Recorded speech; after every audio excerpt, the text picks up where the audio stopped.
श्रोते हो नमस्कार. आपण श्रवण करत आहात श्री गरुड महापुराण. आजपासून प्रतिदिन आपण हे परमपावन दिव्य गरुड पुराण श्रवण करू शकाल.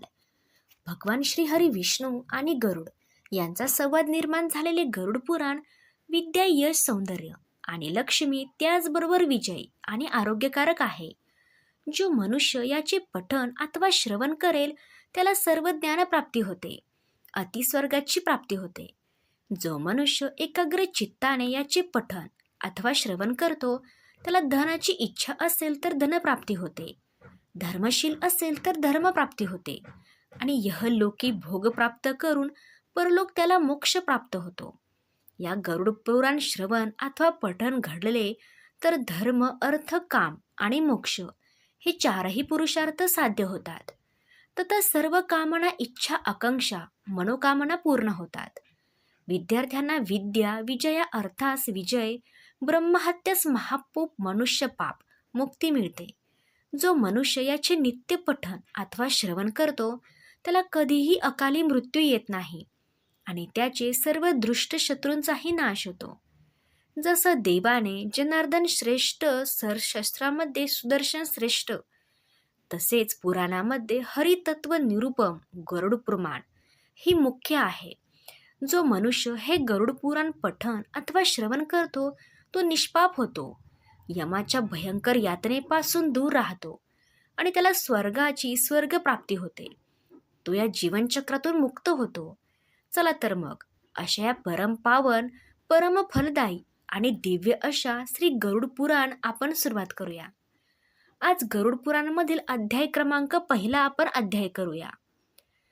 यापूर्वी आपणास एक विनंती आहे, ही परमपावन कथा आपण जास्तीत जास्त लोकांपर्यंत शेअर करा आणि सर्वांना याचा लाभ घेण्याची संधी मिळू द्यात.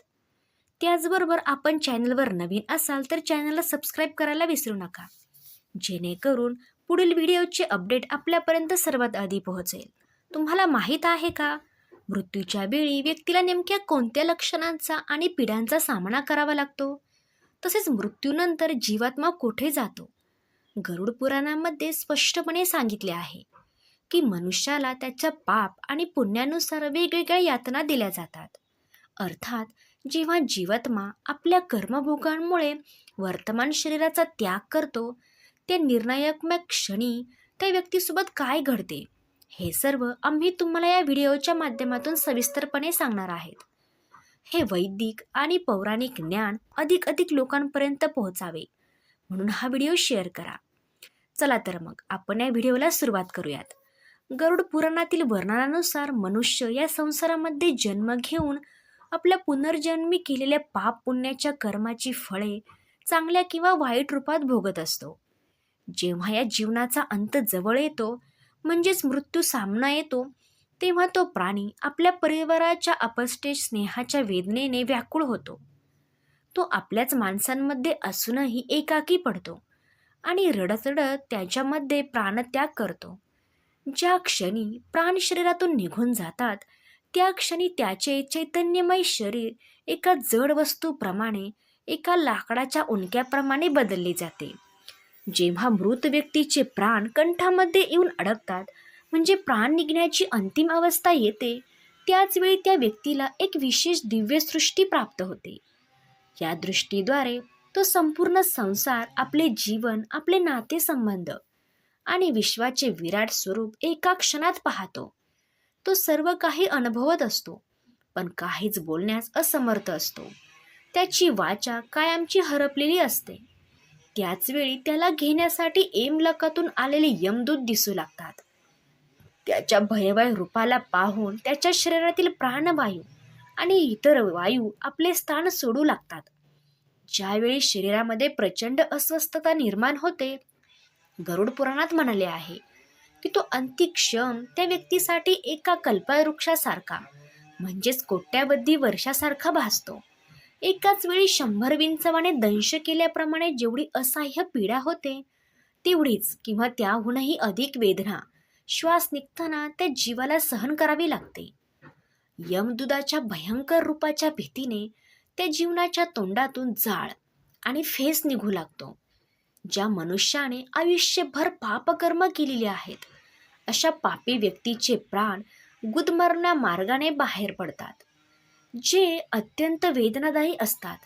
या उलट ज्या व्यक्तीने पुण्यकर्म केली, सतकर्म केली आहेत, अशा पुण्यात्माचे प्राण मुखातून सहजपणे बाहेर पडतात.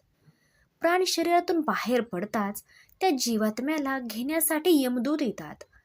हे यमदूत दिसायला कसे असतात? याचे वर्तन अत्यंत भयानक आहे. त्यांचे डोळे क्रोधाने लाल झालेले असतात, चेहरे विराळाला असतात आणि भयानक असतात. त्यांच्या हातात पाश आणि दंड असतो. त्यांचे शरीर नग्न, रंग कावळ्याप्रमाणे काळा कुट्ट, दात बाहेर आलेले आणि केस वरच्या दिशेने ताठ उभे राहिलेले असतात. अशी विशाल आणि शस्त्रधारी यमदूतांची फौज तिथे उपस्थित होते. त्यांना पाहताच तो जीवात्मा भीतीने थरथर कापू लागतो आणि भयभीत होऊन मलमूत्र त्याग करतो. शरीर सोडल्यानंतर जीवात्मा केवळ अंगठ्याच्या आकाराचे सूक्ष्म शरीर धारण करतो. यमदूत त्या अंगठ्याच्या आकाराच्या जीवात्म्याच्या गळात आपला पाश म्हणजेच फास अडकवतात आणि त्याला ओढत घेऊन जाऊ लागतात.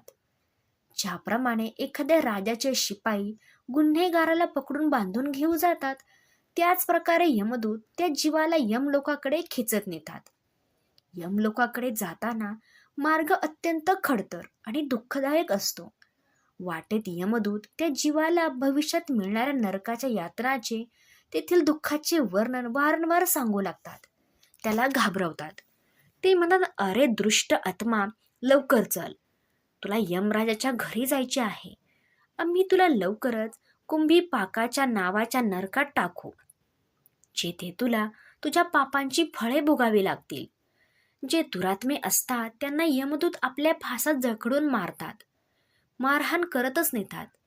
या उलट ज्यांनी पुण्यकर्म केलेली असतात त्यांना घेण्यासाठी स्वर्गातून देवदूत येतात आणि ते त्या पुण्यात्माला सन्मानाने आणि सुखाने आपल्या लोकांमध्ये घेऊन जातात. यमदूताच्या भटक्या आणि मारहाणीमुळे त्या जीवात्माचे हृदय भीतीने फाटून जाते. तो कापत कापत आणि आपल्या पामकर्माचे स्मरण करत पुढे जात असतो. यमलोकाच्या मार्गावर त्याला भुकेल्या कुत्र्यांकडून चावले जाते. जेव्हा तो जीव भूक आणि तहानाने व्याकुळ होतो, तेव्हा त्याला सूर्यप्रकाशाच्या उष्णतेने तापलेल्या आणि वाऱ्याच्या वेगाने उकळलेल्या वाळूमधून चालावे लागते. त्या मार्गात कुठेही सावली किंवा विश्रांतीसाठी जागा नसते. चालण्यास असमर्थ झाल्यावर यमदूत त्याला चाबकाचे फटके मारतात आणि फरफटत ओढत यमलोकाकडे घेऊन जातात. या कठीण मार्गावर चालताना तो जीव थकून खाली पडतो, मूर्छित होतो आणि पुन्हा उठतो. अशा प्रकारे अत्यंत यातना सहन करत त्याला अंधकारक यमलोकात पोहोचवले जाते. यमलोकात पोहोचल्यावर यमदूत त्याला प्रथम घोर नरकाच्या यात्रा दाखवतात. तिथे वेगवेगळ्या पापांसाठी दिले जाणारे शिक्षा पाहून तो जीव आणखीनच भयभीत होतो. त्यानंतर त्याला धर्मराज यमराजासमोर उभे केले जाते. यमराजाचे दर्शन झाल्यावर त्याच्या पापाचे आणि पुण्याचे हिशोब बघितले जाते. त्या जीवाच्या सर्व कर्मांची नोंद ठेवली जाते. त्यानंतर यमराजाच्या आज्ञेचे तो जीवात्मा पुन्हा मनुष्य लोकात म्हणजेच आपल्या जुन्या घरी परत येतो. इथे तो आपल्या मृत शरीराबरोबर आणि आपल्या नातेवाईकांजवळ 13 दिवसांपर्यंत राहतो. या काळात त्याचे आपते त्याच्यासाठी जे पिंडदान, तर्पण आणि इतर धार्मिक विधी करतात, त्यातून त्याला पुढील प्रवासासाठी शक्ती आणि शांती मिळते. म्हणून मृत्यूनंतर विधी अत्यंत महत्त्वाचे मानले जातात. या 13 दिवसांनंतर त्या जीवात्म्यासोबत पुढे काय घडते, त्याला त्याच्या कर्मानुसार स्वर्ग, नरक किंवा इतर कोणत्या योनीमध्ये स्थान मिळते, हे सर्व आम्ही तुम्हाला गरुड पुराणाच्या पुढील भागात सांगू. अशा आणखी आणि प्रस्तुत माहिती तुम्हाला आवडली असेल, आपले विचार आणि प्रश्न व्यक्त करण्यासाठी खाली कमेंट करा. ही माहितीपूर्ण माहिती इतरांपर्यंत पोहोचण्यासाठी व्हिडिओला जास्तीत जास्त शेअर करा आणि अशाच पौराणिक कथा आणि ज्ञानासाठी आपल्या चॅनलला सबस्क्राईब करा. धन्यवाद.